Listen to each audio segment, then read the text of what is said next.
All right. Good morning, everybody, and welcome to Commentaries Magic's Fireside Chat 2021. I am, as always, Grandpa's. Big cheese. Arcat and Ivory. And with us, we also have... Frog. Pancake. Oh, sorry. I thought you meant us. Oops. Sorry, I was physically holding my phone to his face, and you probably couldn't see that. Yes. Correct. Here, I'm going to hold it to one more person. And... Hi, I'm Bugle. Okay, now you guys can go.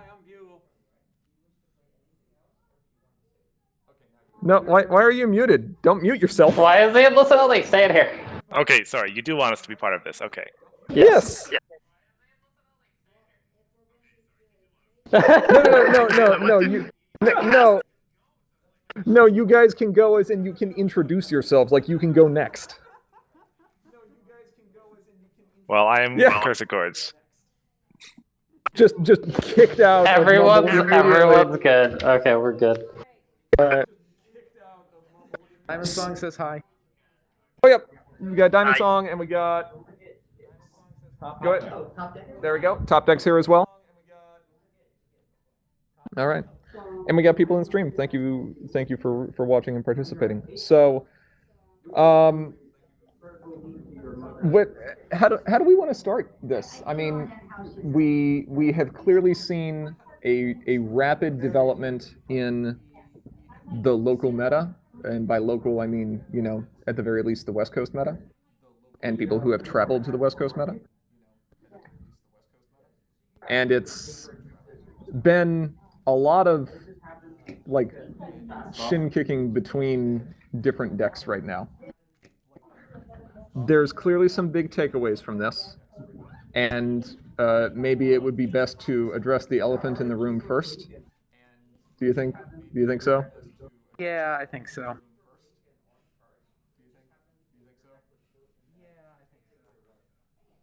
Unfortunately, yeah. So, go ahead, Ara. So as the results here kind of demonstrate, it's pretty clear that there's two decks at the very top of this meta. Those decks seem to be Reanimator and Living to Laugh, and let me just start by saying yikes. More specifically, there is a card whose design intent may have been innocuous and supposed to help mid-range or other aggro lists to get some additional value and synergize with one of Cursed's favorite cards, and that card has been corrupted beyond recognition. I'm sorry that we're such a leech on society. I take zero responsibility for that. That was a terrible pun. Yeah, well, I'm a terrible person. It fits. Well, at least we'll be able to leech society in Legacy. I mean, Nightmare. Yeah. It is pretty clear that we're going to need to dramatically change the way that Legacy Leech ends up working. And I think that anyone who has seen the impact of that card on any of the stream games would understand exactly why that is the case. When a card is capable of generating that many action tokens in a single shot for such a minimal investment, you end up with a card that does not help accelerate decks, but in the case of these combos, basically gives them inevitability. So there is a deck that you can optimize out here where you can go for this like global maxima and sit here and say, cool, I'm going to run mostly events, then I'm going to slam this thing down and get so many action tokens that, well, where do I want to go from here?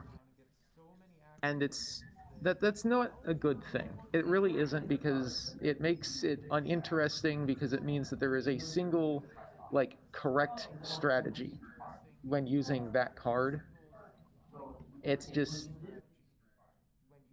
going to get old real fast. In fact, it's already old. Yeah, it was old by like the third round of Swiss. You know where we should send that card? To the moon. Where Nightmare Moon is, Yes. Correct. and Penny Lane, and Vinyl. And all those other cards that end up belonging there. Legacy Leech is kind of reminiscent of Twilight Element of Magic in the amount of value you get. I actually disagree, because Twilight Element of Magic requires you to be able to have additional cards to feed it to end up gaining that value, whereas Legacy Leech's value is a single card, single shot modifier that, regardless of whether you've even played these events in the past, allows you to gain ludicrous amounts of value out of them. And the combination with Party Cannoneer and Skipping Class is what really enabled that to happen. Yeah, that is accurate. But what I was thinking with Twilight, you have to play before you play all of your events, and Legacy Leech you play after your events find their way into the discard some way. Yeah. That's fair.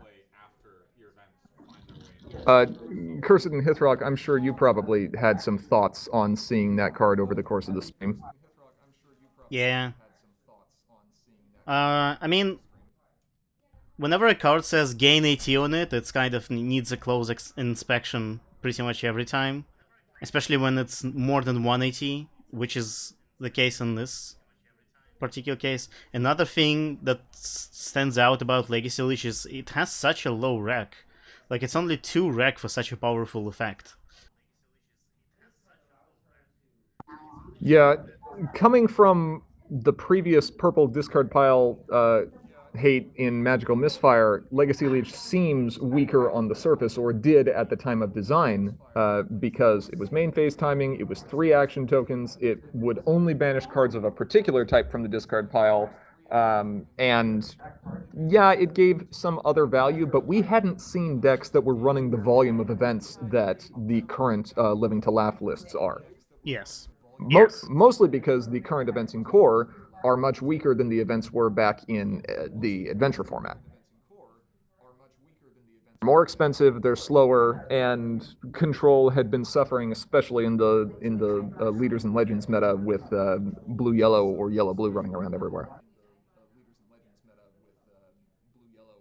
Yeah, Legacy Leech's ability to so dramatically extend the sort of go mode zone of those combo decks is like, yeah, you'd see these games where it looks like, nah, there's no way he can go off his turn. He's got so many cards left in his deck. Yeah, he's got a big pile of AT, but he's got so many things he needs to do to set up Living to Laugh.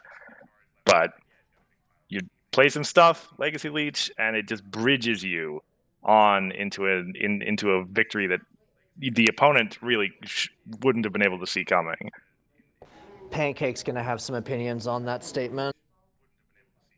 Oh yes, I had three games, 2 of them in which I had the win the next turn. This was turn 7 or 8. Like, I was moving blazing fast. He had over 20 cards, and he double Legacy Leeched twice both games, and was able to steal it from me. I will keep my tone down, because dag nabbit, I'm still angry over it.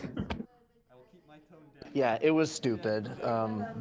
The fact that a card can just push you that far is really not okay. What this also shows us is the importance in trying to get as many people involved in the testing process of card design as possible, because as this clearly shows, we are not perfect at this. We make mistakes. Cards are designed with an intent that is benign, and as Ara's sitting over here singing, we're not flawless. So that's part of the reason why we have Fond Memories currently in a public beta right now. There were opinions that were given during New Dawn that did help correct a few issues, and obviously it didn't catch everything, but that limited interaction with the community we wanted to extend. I want to first off thank everyone who has been helping to test Fond Memories right now, and encourage anyone who is not currently in the Fond Memories Discord channel to join that. Take a look at the pinned post, see the cards in their current state as they're out there. We'll probably have a new wave that'll be coming here within the next week or so, with some of the revisions that people have suggested or some of the issues that have been found. So, please get involved in that if you have any desire to. We greatly appreciate the effort. It helps make the game better for everyone. Yeah, any feedback with cards currently in development is always going to be better than no feedback. Any thoughts you might have, whether there's data or not, is valuable. So don't feel like you have to do a huge amount of research on something before you give your opinion on it. Both extensive research and first impressions are valuable in testing. I do have a lot of opinions. Most of those are Trixie related. Those go Yes. in a special pile. Yes. So there's a everyone trash but can over Hithrock. there. Everyone but Hithrock's input is important.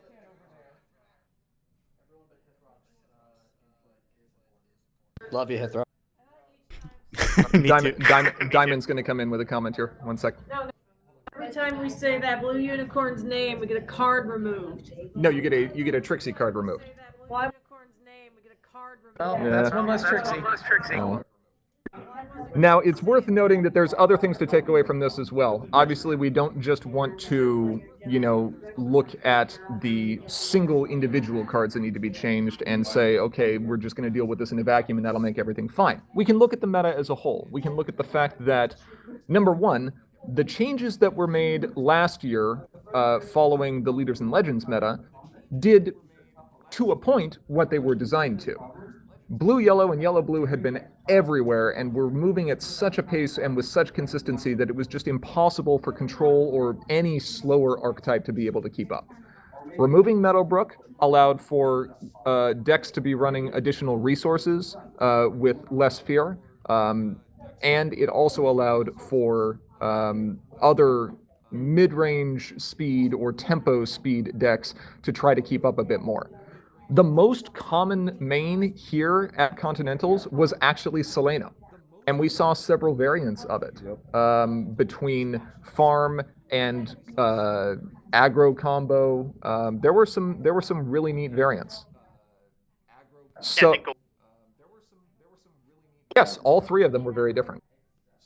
That being said, there were a few decks that tried more traditional aggro strategies, and while we did end up seeing Thorax make the top 8, it is apparent that aggro decks that are relying on single individual highly impactful friends have definitely taken a beating due to the popularity of Party Cannoneer right now as well. Pegasi got hurt quite a bit by losing not only Meadowbrook, but more importantly Chillax as a source of one of its anthems, meaning that the only thing that it can run for power now is either Cloud Chaser and Flitter, which is location restricted, or Bulk Biceps, which is temporary until the end of the turn. Both of those friends cost 2 action tokens, meaning that if you are playing against a deck running Party Cannoneer, it is inconsequential for them to be able to get rid of these. And once your Anthem effects are gone, even with efficient cards like Rocket Scooter or Plushy Dash or other various Pegasi cards, you just don't have the muscle to push through at the same pace. We did a lot of internal testing over the last few months on Pegasi versus variants on Party Cannoneer. One that was just Arcat's mono pink Mosh Pit Unchained list, and some that were against the Living to Laugh combo version. The number of games that Pegasi won was a very small fraction of what we ended up seeing compared to Party Cannoneer. And that applies to other mid-range lists as well. So, while we're not ready to announce a specific change that we're looking at, it's good to note that we are not just looking at Legacy Leech within that deck, we're also looking at what Party Cannoneer's current incarnation does to the meta. There are ways that cards like that can be adjusted to still fulfill their original purpose, but removal on a main is very powerful, and removal on a main that can deny your opponent the ability to even gain the benefit of a card they play is tough. So one proposed solution might be, for example, to only make Party Cannoneer usable on her owner's turn. Also no AT cost. Right. So we're still messing around with a few things there, but we'd like to see some aggro decks return. Yep. I was gonna say, under the aggro thing, part of the thing that I hated about this time is we did not get a real chance to see a good list good lists go up against Reanimator and see how that swayed things, because the combo was overwhelming a lot of it. I only got to fight one Reanimator, and that was 4 to draw. And the others got a few wins in here, and so it's not like Reanimator has this full ride, but it is definitely, I think, a step above everything else, and that's something I want to keep under wraps, and ideas as well. You mean the fact that combo the main was so pushed that it pushed aggro out of the format, made it so that Reanimator was in a better position? Is that what you're talking about? Well, even just the strength of Reanimator on its own was very, very strong here. Like, it was the top 4, the only 2 who made top 2 outside of combo, right? And is that a fluke of the meta, or is that Reanimator? We have combo at the top, Reanimator, and then everything else. Yeah. Okay. Yeah. I have strong opinions about that. There are a significant number of decks that Reanimator loses to. The thing is that we just didn't see them here. And that was part of it, was that we made a meta call that we would not see either, what is her name? Yeah, like Glasscan Pegasi. Like, we didn't see Setting Wonder at all. We also didn't see the new Chrissy, the cancel one. So we didn't, like, there was no control here, unless you consider Reanimator control, but it's really not. No. So I don't think that it's like a tier above. I do think it's very strong. Deck played control. Oh, sorry. They were saying top deck played control, and I did not go up against her. So yeah, but we had one control. But I don't know if Reanimator ever played her. No, she didn't play Reanimator or Living Flash. Okay. Yeah. So yeah, I don't think that it's in a tier of its own, but. Well, I think that needs to be looked at a little bit more. All of my experience was that it is a little, maybe not in a massive tier of its own, but I think it's stronger than it should be at its position. But maybe it is that there were just no decks that could reasonably deal with it here. Yeah, I do think it's frustrating to play against. Pretty good. I mean, I think we had several conversations over this weekend where decks that were unprepared to go against Luna Midnight were just punished so heavily by that card. Yeah, Luna is the most annoying card out of any of those.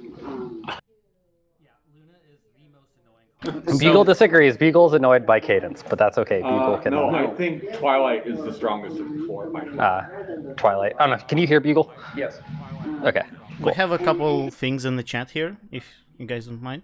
So Anamoy points Sure. out that maybe Legacy Leech came out on top, and it wasn't caught before, because before that combo used Featherbanks, which was much better. So maybe that's why we didn't catch Legacy Leech back then. And the second comment in the chat is Utopia asks, is Orchid Blossom being reviewed?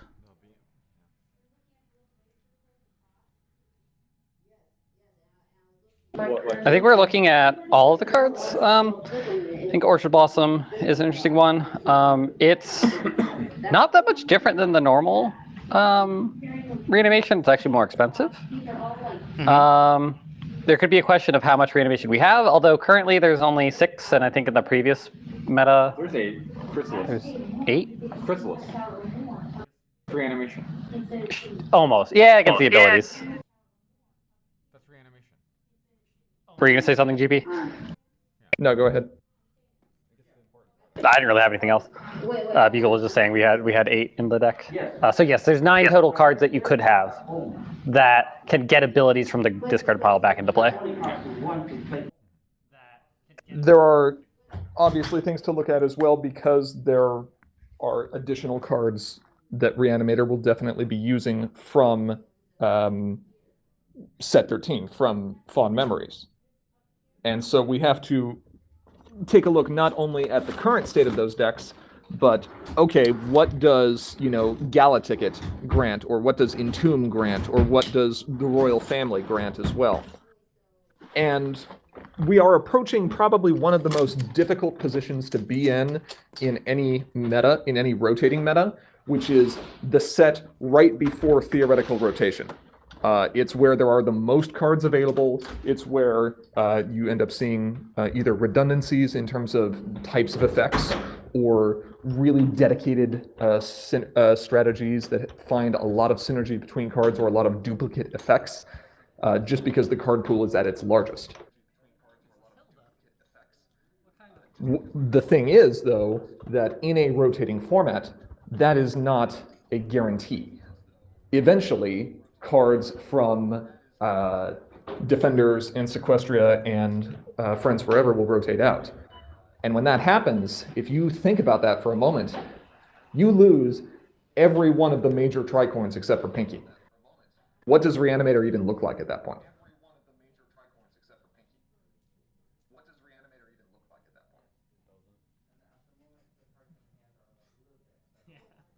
And the answer is, it might not look like anything. It might be a deck that, without additional card support, it doesn't exist in the same way, or it plays very, very differently, at least. And that's why you'll still see effects being printed, even if they are redundant, even if they feel like they're just synergizing with the same types of decks that are out there, because we have to prepare for the future as well. Yeah. I mean, we already had kind of the same situation with Farm, when first of all, when Core was just introduced, but then after the Core rotated as well. Everyone was wondering, like, oh, but will Farm survive this rotation?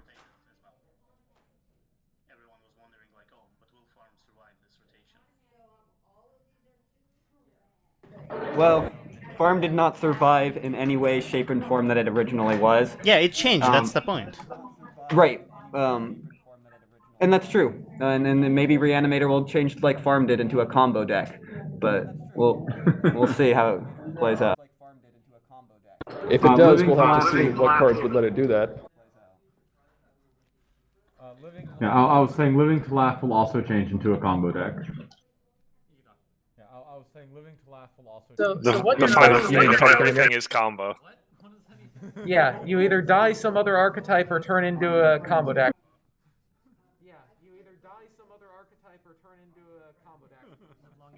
There's also things to look at, like the fact that this Continentals clearly had a lot of things stacked against it, right? It was relatively quickly announced in terms of its location.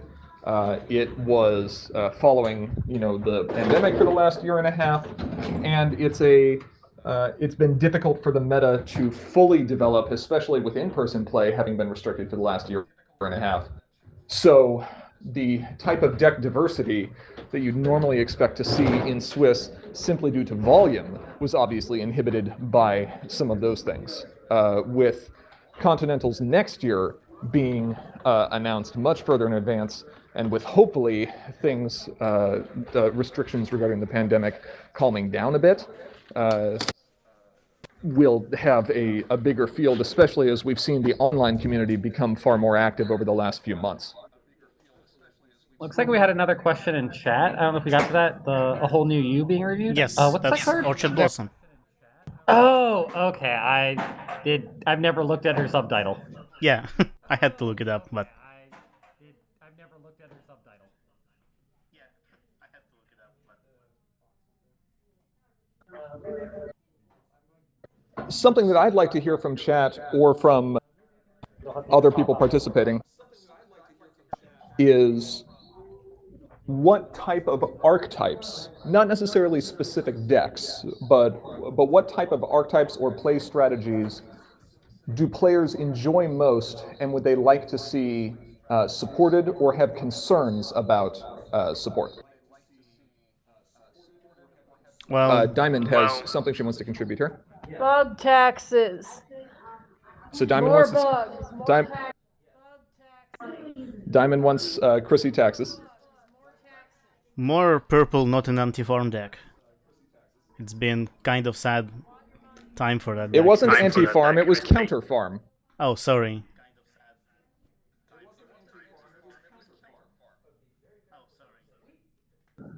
War. We literally had a war about this. We have a request to speed up Orange.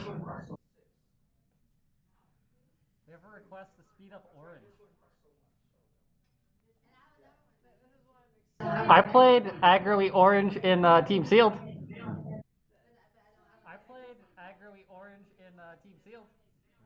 Well, he will. No, Yeah, the orange coat ultra rare will help speed up orange a fair bit.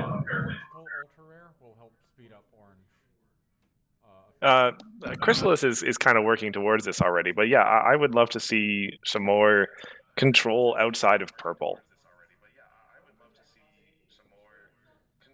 White has control. Yeah, I said Chrysalis is doing that already. So, but for what it's worth, just an opinion. I would like just more control in general, like in purple as well. It's not like purple control. Well, I mean, it's been on the top for like last years, I guess. And only now it's fallen out a little bit. All 6 colors were in top 6. Sorry, top 2. Yeah, but Reanimator doesn't count. Yes, it does. If anything, if It has Aloe red. if Aloe is colorless, then Reanimator is colorless for sure. I have hard cast Cadence before. Yeah, okay, I'm not arguing that it is colorless, but some people here do, so. You paid what, 9 to do it? I thought you discarded 2, discarded play changeling, discard play changeling, and then paid 5 for cadence. No, I can see. Yeah, all of the top 4 decks technically were 6 color. You guys didn't have any wreck in the other colors, though. Yeah. You did? You had something Parachute? with blue wreck? Yeah, Spitfire. Spitfire. Yeah, okay. Okay. And, somebody, Ivory actually played Spitfire against I me? played Or you Spitfire did? against you. I played 2. So you've actually used all your wreck. I didn't use white against you. I played 2. Uh, I never played a parachute. Oh, never played the parachute, yeah. I didn't use white. But see, all 6 colors are viable. Okay, That's I'm literally convinced. what that means. The top. Sounds like Big Cope. Yellow cards have been in the top. Nothing beats a combo deck that can also aggro whenever it needs to.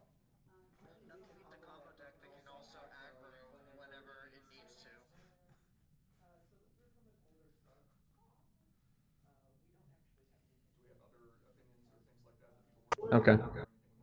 So I think we've covered most of the major points for this fireside. Continentals shows us things, but frequent conversation on Discord or sent to Sim directly can also give us an idea of where future set design kind of needs to be, or where people would like to see it go. I think the one thing that I want to stress above everything else here is that as much as we can enjoy playing this game, it would be incredibly self-serving to only design sets so that people involved in playtesting or internal playtesting or affiliated with Commentary as Magic could enjoy it. There is way too much work and way too many resources expended to make that feasible. This game continues to be designed and supported for you, for the players out there in the community. And so it is only right and fair that your opinions and your thoughts and your advice help shape the future of where this game goes. There will be more conversations here in the future that can be kind of bigger picture. We're not ready to really get into all of those quite yet, but we're clearly at a turning point here in the game and in the show, in the fandom in general. So there's interesting things on the horizon and a lot of different ways we can approach it. And the only way we're going to know how it is going to be received by players is if you're willing to share those thoughts with us. So while commentary may be magic, feedback is magic clear.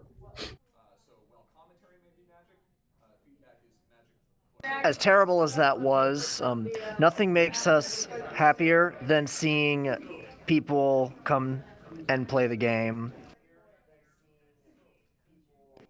So if there's something you want to see in the game that'll make you excited to play, we want to know about it. Oh yeah, I can tell you He all already about it. said EQG.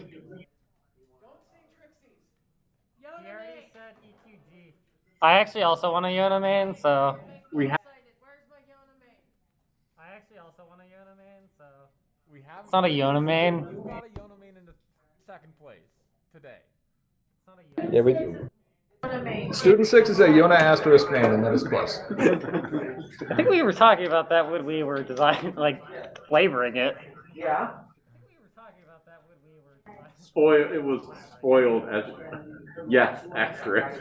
Will there be a Yona main? Spoiled as. Yes, asterisk. Well, unless we have anything else we need to cover from chat, I think we're going to go ahead and wrap up the fireside chat for now.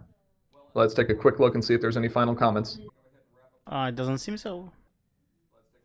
I will only say that we have not yet advertised your Patreon this stream, so you can go ahead and do that now. Sure. Do the normal one.